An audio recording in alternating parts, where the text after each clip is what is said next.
Hello everybody, this is the Retro Bear back once again in the gaming pantry, surrounded by games, and welcome to another exciting instalment.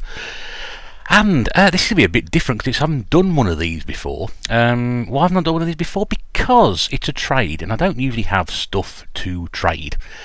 Usually the stuff I buy is a load of old tut, and if I do get you doubles, it's the doubles that nobody else wants anyway, so from that point of view I never do trades, which is why this is going to be rather different and a little bit on the exciting side. Well, I say exciting side. You'll know from the title card what it is. It's a box of stuff I've got. I shall get to the where's, why, how's and who be's and what have you when we get there very, very shortly. In the meantime, once again, welcome to the Gaming Pantry. Thank you very much for being here. Nice to have you back. If you haven't been here already, thank you very much for tuning in. I don't usually wear a hat, unless it's a special occasion like it was at Christmas, but having a slightly bad hair day today. Not that I'm particularly conscious about my appearance. I mean, let's face it, when have I ever been conscious about my appearance? Never. But I've had a bit of a stressful day today. I've had an Amazon shopping delivery and half the stuff was missing. Now, I mean, I don't usually have a problem with it, but today was an absolute nightmare. I managed to sort it all out, managed to get a refund. 20 quid worth of shopping are missing. I don't quite understand how that happens. Amazon, that's not good enough. I send a lot of, business your way. My talks about Evercades and other things I bought from you in the past and how cheap you are sometimes for getting things. And what you do, you let me down. I don't know. Would I be using them again? Probably. I find it very, very thrilling. You can place a delivery on Saturday morning and have it delivered on Sunday afternoon. In fact, I could have had it. I think I did order about 11, half 11 Saturday morning, and if I'd been a bit quicker, I could have had it delivered at 3 o'clock in the afternoon that day. It isn't too bad. Usually I can get same day delivery, but I missed out. Anyway, you don't want to hear about my shopping exploits. No one wants to hear about my shopping exploits. I don't want to hear about my shopping exploits. You want to hear about what's in the box, which is sat next to me. Yes, so you may be aware of the phenomenon that's sweeping YouTube at the moment called Swap Shop, which pops up every couple of weeks. I think it's going to be on a Saturday from now on. I'm not quite sure. It has been on Sunday nights until for the first sort of 5 or 6 episodes. I've had the distinct pleasure of being invited on a couple of times to show off stuff that I've got. Some of it's mine, some of it isn't mine, and just generally being a talking head and probably taking up space that somebody else could fill in with stuff that they want to get rid of, or swap, as the case may be. And it's been great because nice to be part of, and I think it's a really, really good idea. I've already talked up a couple of times on this channel. I'm not going to mention it again. It's Retro Chef's channel, and I think he's got one coming up again. I think just on 6th, 7th of February, something like that. I don't know. So yeah, what he does, gets people on. They sort of show off what they want to swap, and people get in touch. And we've now got a sort of Discord group, which I think started last week or the week before, which will sort of be linked into that. There'll be a swap shop section in there as well. So all I can say, go along and check it out. It's on next time. And I did a trade with Ginger Hippy Gaming, Si, because he lives reasonably close to me. He lives probably about 5-10 miles away from here, something like that. And he was showing off some really sort of like proper retro. And again, if you go back to my sort of video about what I wanted to do this year, is to sort of get more into the old retro stuff, the stuff that I grew up playing, moving away from some of this. Not the Wii, because we all like the Wii. I say we all like the Wii. You all like seeing it in the background, or it's point of reference. But there's other stuff in my collection that I want to sort of like move on from, or not pay much attention to now, and sort of focus on getting some of the real sort of classic stuff in. So I was showing a load of this stuff off. He showed some of it off, and there was a load more as well, which he got in contact with me and kept we was exchanging messages on WhatsApp. He's saying, this and this. And of course, in my position, I can't find anything to trade. I did find something, and Si has put a video up. I'm not going to spoil it. You can go across and check Si's video out, and you'll see exactly what I traded for this, and then you can work out whether it was a fair trade or not. I don't know. For me, I thought it was a fair trade. I've got some stuff here which I've been really, really after. I know Si's got something he was after as well. And we had to raid Mrs. Bear's repaired stock to do it with, which is always I've got to pay Mrs. Bear now to compensate her for something I've taken out of their collection to trade for something I wanted. So it has cost me a little bit. This has, to be honest. People sort of sit there and think, no, that's not how you do trade. You take something you have and you swap it for something you haven't got, and then you don't exchange, anything. Yes, so once again, why because Retro Bear. I don't know. I'm probably the only person who funds my collection through my own wages, and now I'm doing trades by buying stuff off other people to do a trade with. There we go. I understand that the written rule of YouTube is not to reveal how much I'm paying Mrs. Bear for. That's why I won't. And I won't obviously embarrass Si by sort of telling him what that was either. So I know he's been thrilled with it, so that's great. So you go across and see Si's channel. Also, just a quick thanks to Dainster. He always gets to mention this channel anyway. I don't know why now. But no, he very kindly agreed to be the go-between. Picked the my trade up for Si. He was going to Si's anyway, took Si's stuff for him, he picked his stuff up, he picked my stuff, dropped it back to me, and that was it. So I've also paid him the £5 I am as well, which is now on public record to say I have paid him his £5. And I also gave him an extra £5 for his petrol as well, so that's good. But Dana, thank you very much indeed for doing that, mate, really appreciate it. It was it solved a few problems out, especially I think we all live reasonably close together as well, so that was really good to do that. So, what have we got in here? Well, as I said, retro stuff. And I'm hoping technology abounds that we can get the sort of the 8-bit and the 16-bit micros out this year and start running some proper gameplay. Because if you go back to my channel, I've got loads of old gameplay on there from 2011, I think it is, some Commodore 64 games on there. I've been thinking more about it, and now my capture card isn't great. Those are some AVK video. There's a few problems with that as well. But it seems to work a lot better with that. But my capture card really doesn't like anything which is sort of like 16-bit backwards. You know, SNES, Mega Drive, Master System, NES, doesn't like that at all. And be able to sort of capture it correctly through, the Amiga, the ST, the Spectrum, the 64. I've got to plug the video recorder in and do it that way. I just can't be arsed to do. So we're going to try and set up a PC downstairs with a reasonably run graphics card and a way of sort of recording the footage on there, and hopefully be able to sort of transfer files from one computer to the other, so I can do editing and all that, and get some real proper 8-bit stuff on my channel, and 16-bit stuff as well. Because having bought the ST, I've had an Amiga for ages, I've got some of the micro stuff here, which you're going to say I want to start playing those games a bit more now. And I think it would be quite fun to have a go at that again properly this time. What I should have done 10 years ago, because if I'd done that 10 years ago, I might have had, I don't know, 600 subscribers by now. Instead of the ones I've got now. So who knows? So that's a project. This is sort of part of that project. Also, as well, I did mention at the start of the year, I was hoping to get one of my, so I've got some wires on the floor which are causing a few problems with my feet.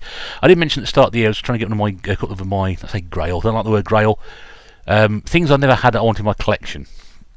And we took the ST off at the end of last year, which is great. That certainly would have been one. One's still outstanding, certainly, but also hopefully some of the stuff I've got here is going to go towards another of those. And I don't want to talk too much about it because it might jinx it. I don't want to jinx it. I've been waiting so long to get one of these. But hopefully at some point in the next few months, lockdown pending, I should be looking at getting an Amstrad CPC 464, which is something I've always wanted, never ever had. Never really knew much about, but this goes some way to doing that as well, so this is really, really good. That's coming through another source, and a bit of a challenge laying down by my friend at James at It's Much More, who gets a lot of mentions on this channel as well. But he sort of basically said to me, he said, well, if Mrs. Bear can repair mine, then I'll give you this one for free, sort of thing, or something like that. Anyway, he mentioned it on the live chat. It's in public domain anyway. I have to go back and work out what he's done. So in this deal from site is a lot of stuff so let's just jump straight in, shall we? If you like your 8-bit stuff, you're going to be thrilled, and you're also going to see some stuff here that you probably haven't seen for a very, very long time. Let's start off then. So this is all tape-related stuff.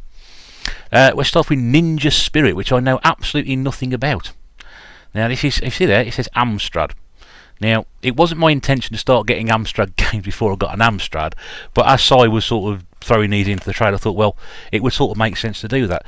Yeah, I remember seeing this game come out at the time, but I don't know much about it.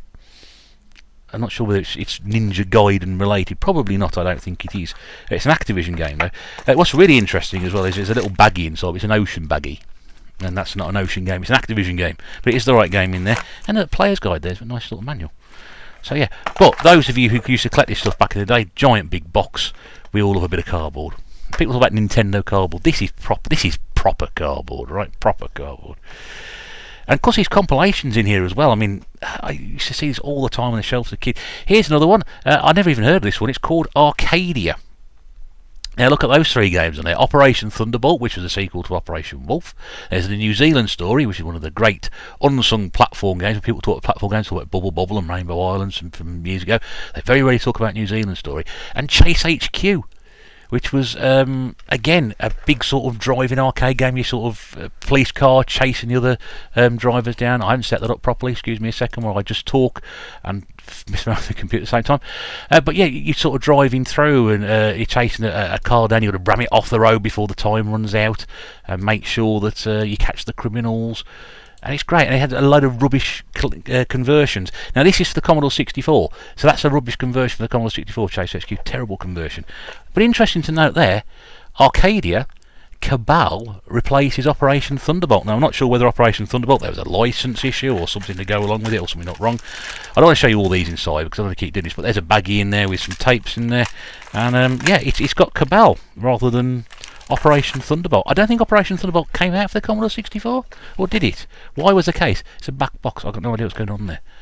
Anybody knows about that, why that was the case, do let me know. It'd be interesting to know. We've got another compilation here. This is from Gremlin Graphics. Remember Gremlin Graphics? No. 10 Great Games 2. Because 10 Great Games wasn't enough. This is a value compilation. Is that price at the top there? $9.99. There we go. But 10 Great Games 2. I don't want to keep showing you the inside the boxes. I should probably start doing it as I go along because this will be here all day. But yeah, lovely manual. Nice looking manual. And it's got the tapes in there as well. So you've got the plastic inserts. Very, very nice indeed. You'll probably want to know what the 10 games are. I shall show you that very, very quickly. And I shall read them out to you. The Duct. Mask, which was the cartoon series and action figures, Auf Wiedersehen Monty Samurai Trilogy, Convoy Raider, Jack the Nipper 2 in Coconut Capers, Basil the Great Mouse Detective, and that was a Disney film. So, Death Wish 3, which wasn't a Disney film, I played that. Great music, but terrible game. Thing Bounces Back, and The Final Matrix, which I think is an upcoming film. So they actually made this 30 years ago before the film came out. This is a Spectrum game as well. So you've already seen an Amstrad, a Spectrum, and a Commodore 64 game right at the start. I'll throw another one in there as well because you probably would have. I've already actually arranged to move this on to a good friend of mine, John RetroKit. This is C16 plus 4 classics because I don't have a C16 plus 4. And it's got 4 games on there. I can't even read what that says there. Something's died. It might be Dark's Dilemma, Petals of Doom, Zargon Wars, and Tycoon Tex. Again, another Gremlin compilation, but I've already moved that one because I don't have one. And it does have the tapes inside. I've actually got a copy of Petals of Doom as well somewhere. Actual singular copy, which I was going to move on to John. Now I'm going to move those on to him. So those are to one side over there for John. So I move those on. This one, oh man, I have so many memories. The Magnificent 7 plus 1. So I don't know the Magnificent. They also we'll make a compilation called the Magnificent 7. Hang on a second, we took a 3 game in. Oh, geez. Is there anything we can sort of talk about the 8, the Hateful 8? Yeah. So the Magnificent 7 it is with some classic ocean games. Head Over Heels, Cobra, Short Circuit, Frankie Goes to Hollywood, Arkanoid, Whizball, and The Great Escape. Plus Ye Are Kung Fu, which probably jaws level with Mikey and what's that? Flicky as the game, and Columns, which is again which companies used to give away free all the time. You would get Flicky free on a compilation, didn't you? Or Columns. There we go. Magnificent 7. There's a booklet inside, and some more lovely ocean tapes there. Great stuff. This is, I'm sure, bringing back selling most people. Bit of a shame about the box on this one, but yeah, I can't. Bit of sellotape would sort that out quite nicely. A bit of glue, and it's another Spectrum game.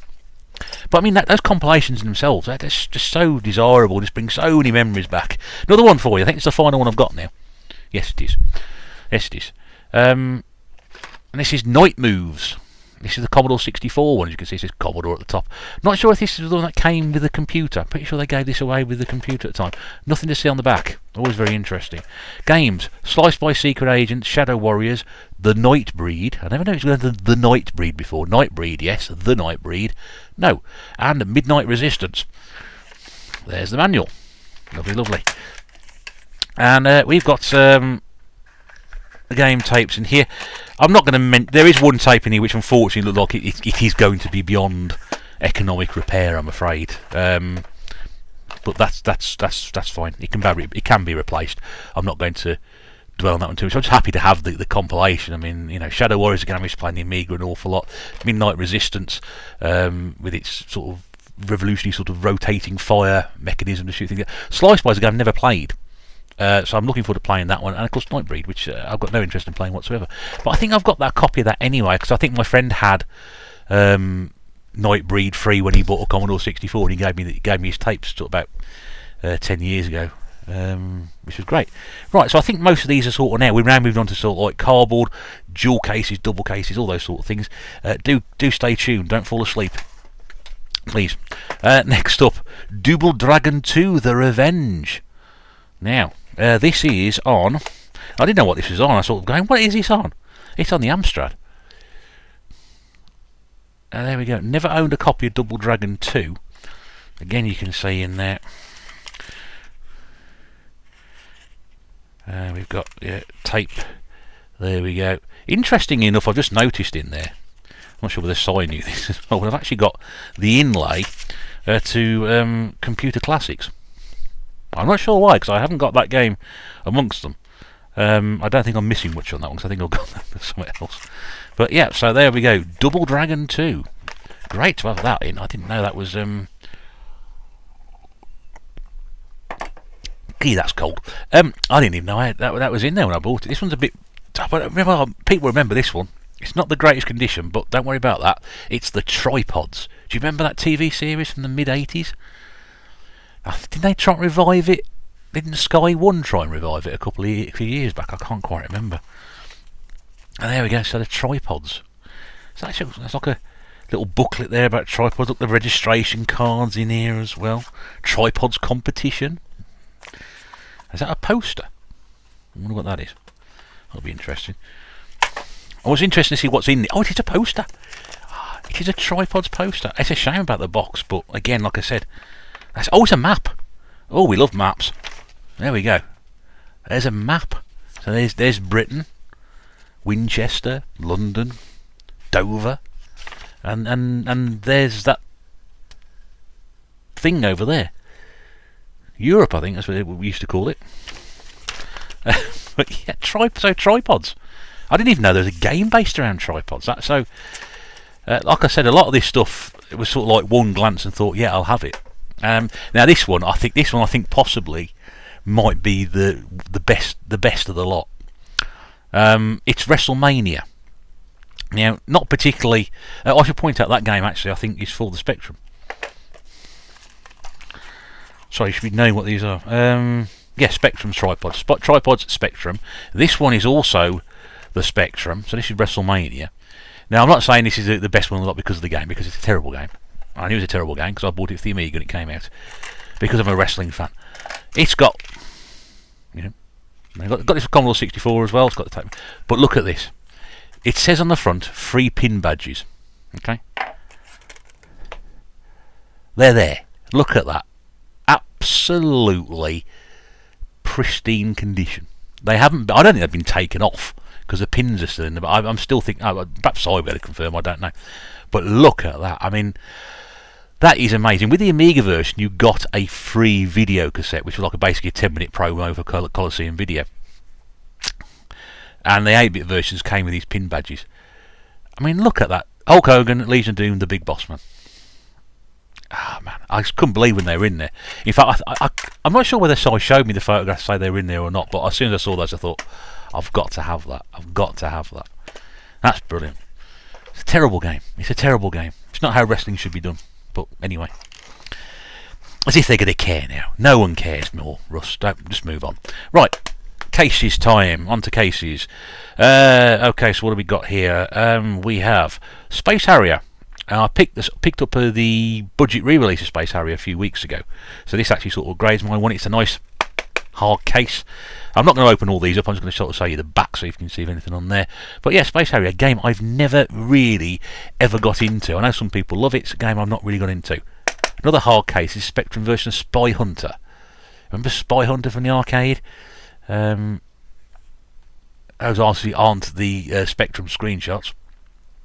But yeah, and again, big Sega arcade on US Gold Sega. So there we go, but love those, absolutely brilliant. Also on the back you can get Tapper, Up and Down, Buck Rogers and Zaxxon. Now Zaxxon's a game I haven't played for years. So I'm desperately trying to find a copy of Zaxxon to play on something. What have we got here? This is the Sinclair Spectrum version of David Crane's Pitfall 2 in a clamshell. There we go. It's a little bit cracked, a little bit of a crack on the top, but again, if you look after it, it should be alright. Bit of sellotape on that should sort it out fine. We all are playing from Pitfall. I've been playing Pitfall on the 2600. There's updated versions of Pitfall on many modern systems. I've got the Mega Drive version of the Mayan Adventure. Here's another one for you. It's on the Commodore 64. This is Zaga Mission from Anirog. I haven't even heard of Anirog, but yeah, look at that down the side there. That's real sort of 80s stuff. It's Zaga Mission. I don't know what this is about. Life on the planet Zaga has been seriously disrupted. Well, there we go. So there, 1984. So nearly 40 years old, this stuff, and I'm tapping it. I've got another copy of this. I seem to be collecting copies of this game. I don't know why, because I absolutely bloody hate it. Ghostbusters. I nearly said don't put it in because I've already got it, but yeah, and a clamshell. I think I've got a clamshell of Ghostbusters already. What I like about this is your clamshell on the inside actually says Activision. Look at that.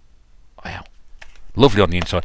I've got this version, so I've got this so many different times. I've got the budget re-release, I've got the clamshell, I've got the budget re-release for the Spectrum. I think I've got 2 budget re-releases for the Spectrum. I just don't like this game. I just don't like it at all. Really don't. Find it really annoying. I did it on the 2600, and it really annoyed me then as well.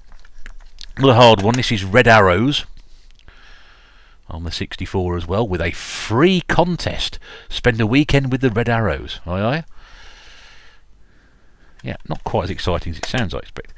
But there's a screenshot at the back. Again, never even heard of that game. From Database Software up in Stockport. Oh, they're still there. What have we got else? Oh, stuff. More clamshells. More clamshells. Now, we showed you tripods earlier. What about this?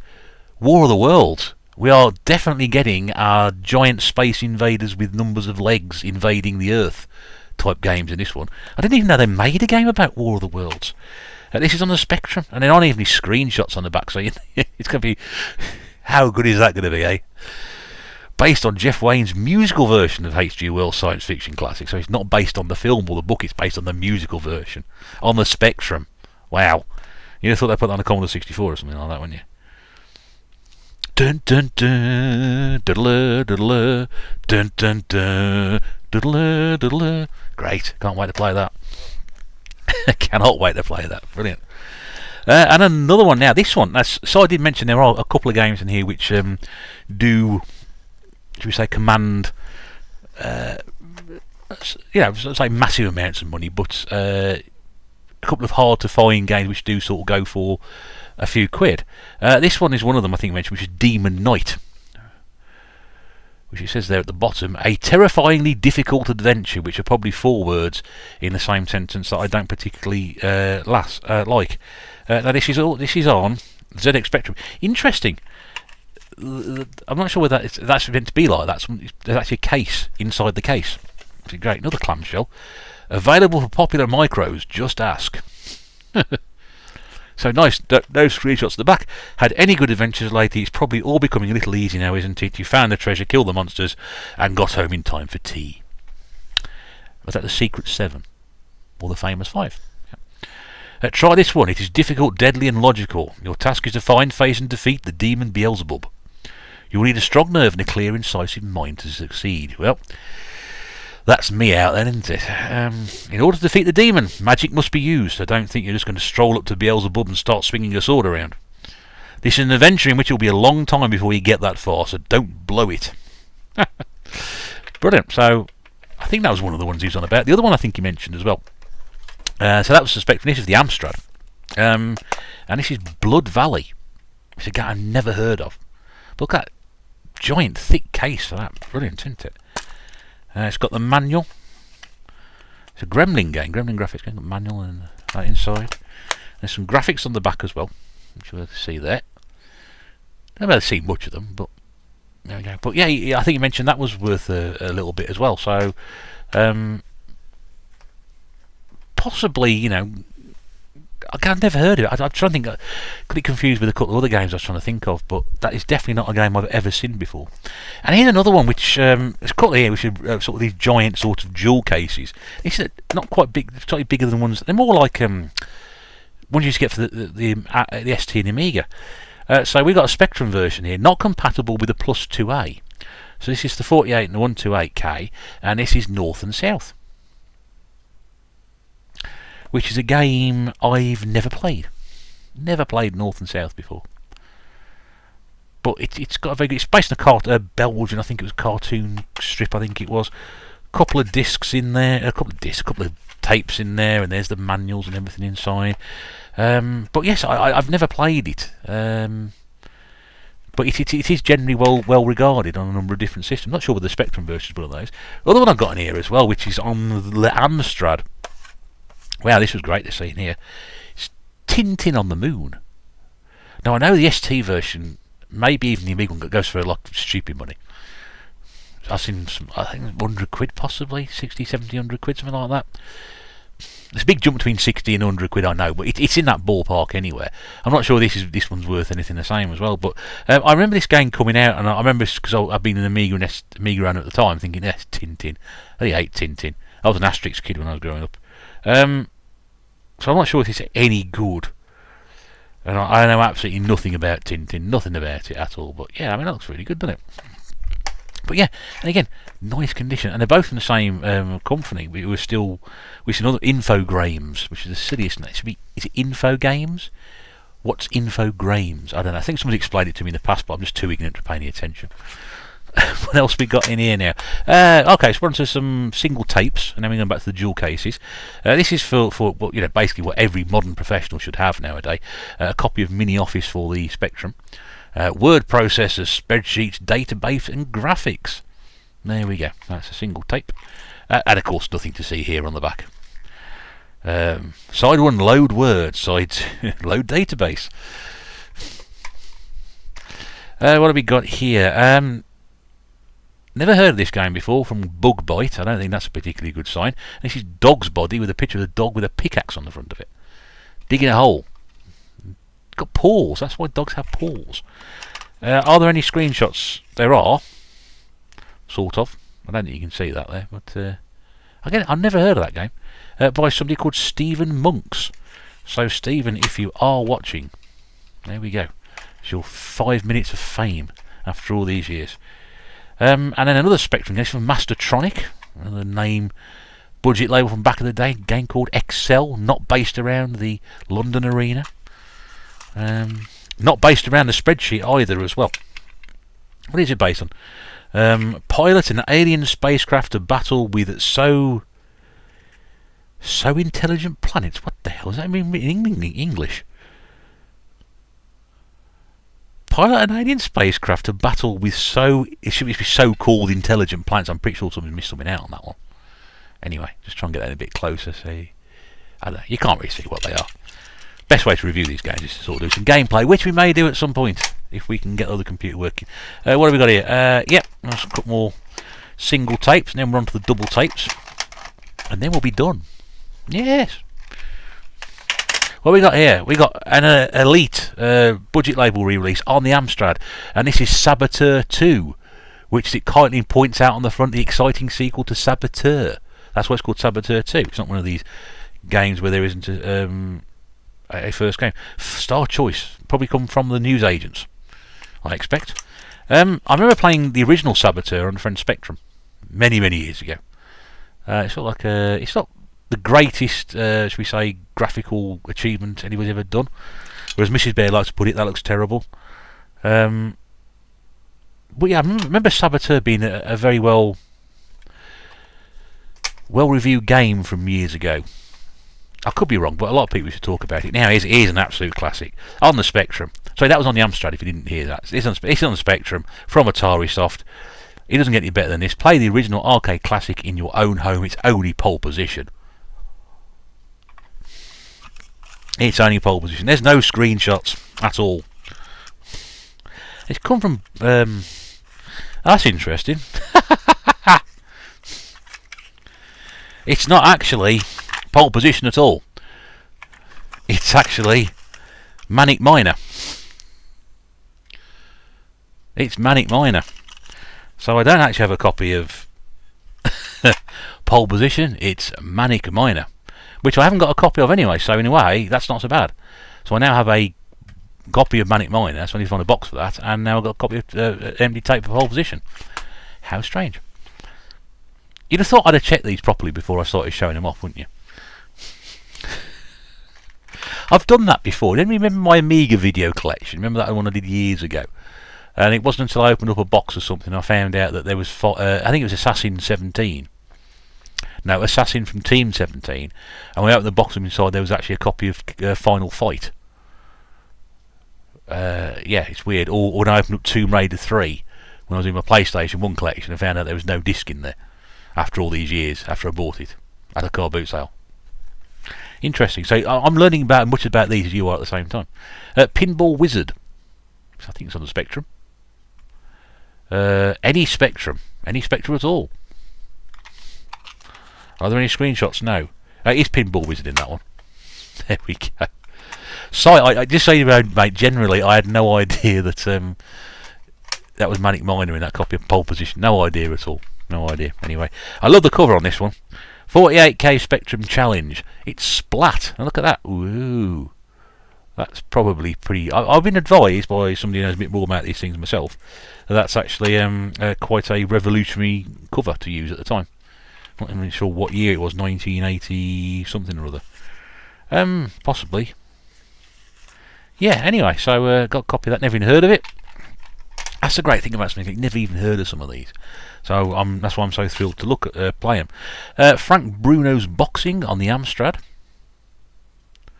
Remember that being around an awful lot. That and Barry McGuigan's Boxing seem to be two games which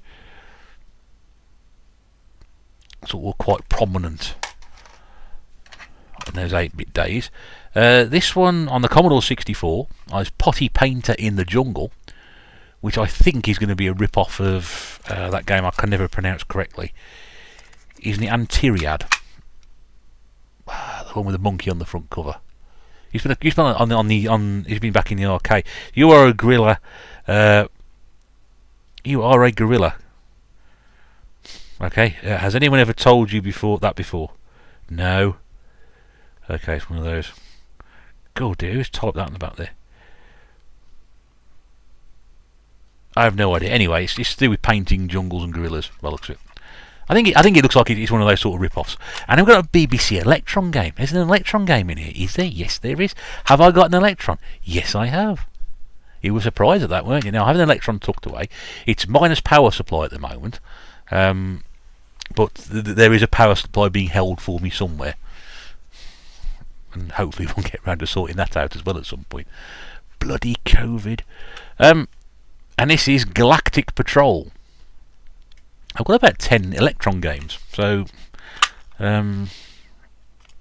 you are commander of a starfighter in the Galactic Patrol, a hero of the unknown universe, valiantly transporting colonists to their Starfleet ships. Have you got the courage and skill needed?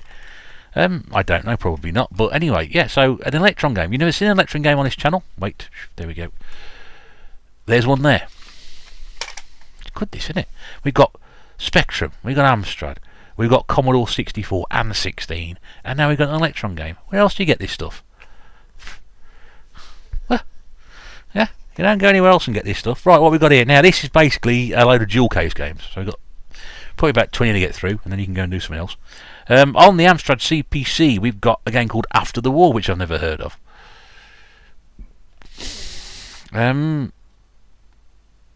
It sort of looks like a Schwarzenegger typey thingy.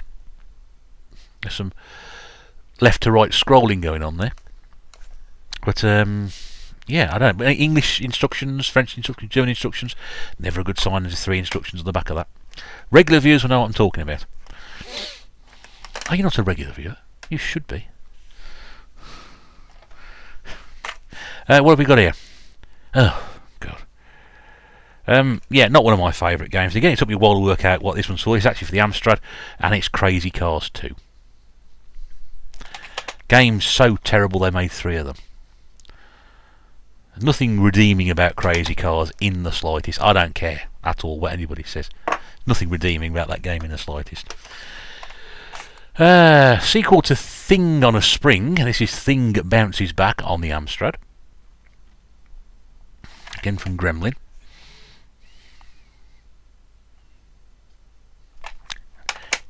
Heard of it, never played it. Now, I'm really pleased to get this because I've never, in again my entire gaming life, owned a copy of this game in its many iterations. So I was quite thrilled to get this. And this is Grisor on the Spectrum, which most of you probably more known as Contra. So there we go. And it also says on here, it says there should be, includes an action demo of Konami's hit game Combat School. Possibly? I don't know. Does it? I don't know. There might be another tape for that one, but it isn't there. Not to worry, because I've got loads of... I've got about 2 or 3 copies of Combat School anyway. Oh, you can watch the exciting demo. Oh, that's great. I don't really fancy that. But yeah, there's some screenshots from the back, which you can probably just about make out.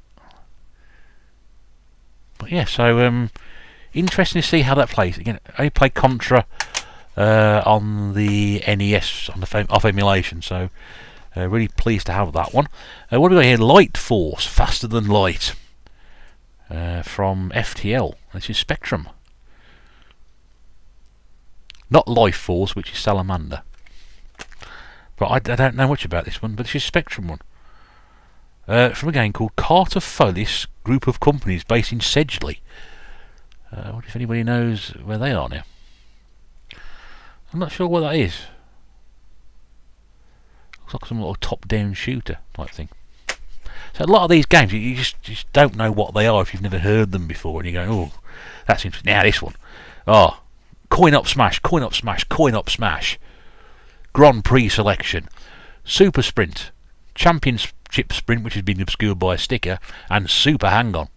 Now, remember those back in days gone by?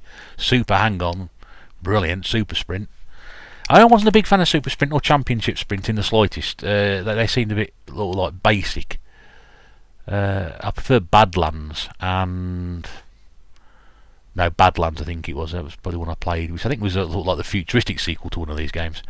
And Super Hang-On as well, which of course was in the arcades when I was a child. But yeah, all 3 of those on that compilation, brilliant. This thing, I mentioned to somebody the other day, and they said, not the other day, months ago now, and I said, oh yeah, sort of, we were talking about puzzle games, and this puzzle game and that puzzle game. I said, oh yeah, do you remember this game? And everyone sort of looked at me and went, never even heard of that one. Well, there you go, because now I'm showing you does it actually exist. Courtesy of Adam's World and cost £7.99. This is the Pepsi Challenge Mad Mix game from US Gold, and the old Pepsi logo down there as well. So, could have been possibly I think it might be in Retro Kits. I've never even heard of that game. It might have been because I think when he bought Psycho Pigs UXB for an extortionate amount of money, we were talking about puzzle games. I said, I thought it was that one. He said, I've never even heard of that one. So, yeah, it does exist, John. It does. Anyway, again, it's a game I remember, but a game I've never played, so I don't really know. This was a bit of a mistake. I know some people quite liked it. Most people didn't like it at all. Impossible, which was the rebooting of the Monty Mole series, had been dormant for about 4 or 5 years in the 80s, and Gremlin had the idea of bringing it back, and I think people's gaming attitudes and possibly abilities have changed in the time from sort of Monty Mole, Alfie to say Monty on the Run, to when Impossible came out in the early 90s, because it was very much sort of done. It was quite a tricky game for a lot of people. A lot of people didn't like how difficult it was, almost as if it was like a throwback to how difficult games used to be. And we had this conversation on the podcast last week about how sort of games now are still difficult. But you get multiple lives, where back then you got one life, that was it. One hit deaths and things. Very strange. A bit of a classic, this one. I don't think it's the original case. A nice rounded case. I like the feel to it. This is from Elite. Oh, and there's some proper collection. And I got 1st of July 1988. 1942. There we go. Brilliant. 1942. played that on the Commodore 64. Played that off emulation loads of times. Now never had it on the never had a chance to play it on anything else. Spectrum. What else we got here? This is a Amstrad game, I think. I had to look on the label on this one. So, some of these things weren't very well labelled in years ago. No, it's a Spectrum game. Fire and Forget. Which again I've heard of but I've never played. From Titus Games. Which again is not a good sign. Why? Because Titus made crazy cars. I told you how crap that was earlier. Now, Spectrum 48K. This will make a few people fall off their chairs. Salamander. There we go. Life Force, as it's known on the consoles. I think I got this on the 64. I got the Hit Squad version of this one. I've played it on the PC Engine. I'm rubbish at it, but I don't care because it's just brilliant. Really difficult shooter if you never played it, but yeah, a few people I know like that. It's one of their favourite games. Game I've got on multiple systems, but this is where it all began. The Spectrum 48K version of World Class Leaderboard, which is where golf started. I got that game on the Amiga, I've got it on the Mega Drive, I've got it on the Master System, I've got it on the Commodore 64. I think I've probably got it on the ST as well. I may have, I don't know. But you can just probably see there's the Commodore 64 graphics. It was a revolutionary golf game when it came out for the Commodore 64. I'm not sure how well the Spectrum version plays. That'll be interesting. Some real arcade belters here. I'm saving the best to last, I really am. This got $8.99 from Ultima Software. The best software shop in town, wherever that was. This is a Spectrum 48K version of Thunderblade. Not Super Thunderblade, Thunderblade, as seen on TV. The Pepsi Challenge Game of the Year. Well, it would be because it's from the same people who made the Pepsi Challenge. There's no actual no screenshots. That's very strange. I don't think the problem was it was such a great sprawling arcade cabinet. And it was incredibly difficult to sort of recreate that sort of 3D effect. Show you the inside. There's actually some graphics on the inside. It's hard to say whether these are the Spectrum graphics or not. I don't know. I suspect possibly the first one, the top one might be.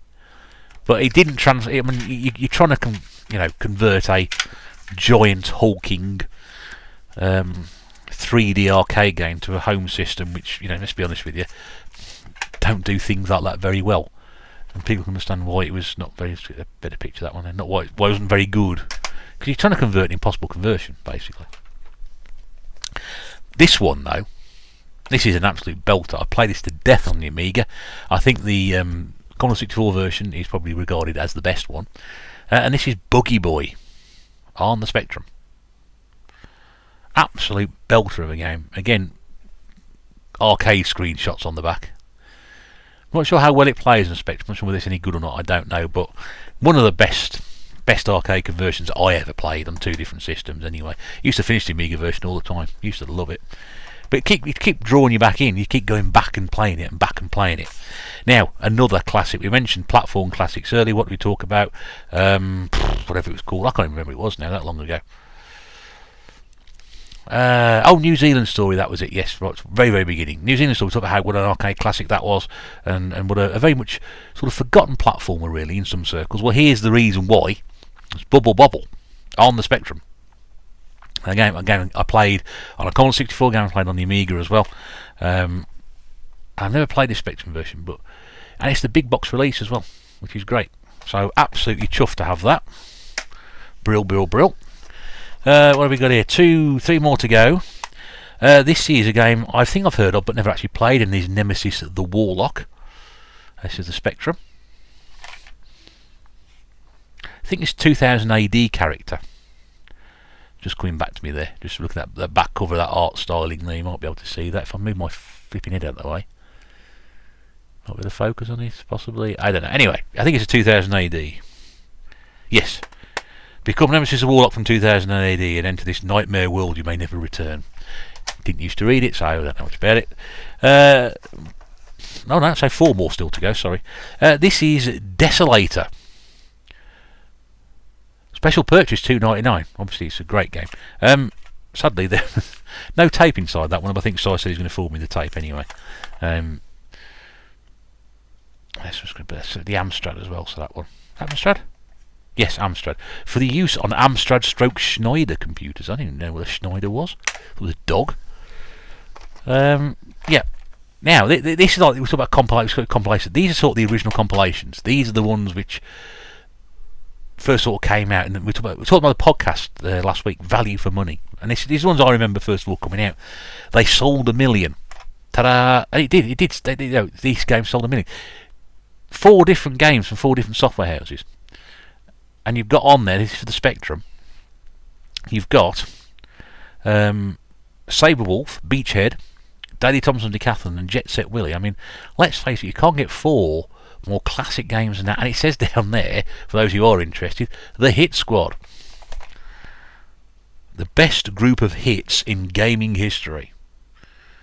There we go, game history. Do you get any screenshots on the back? No.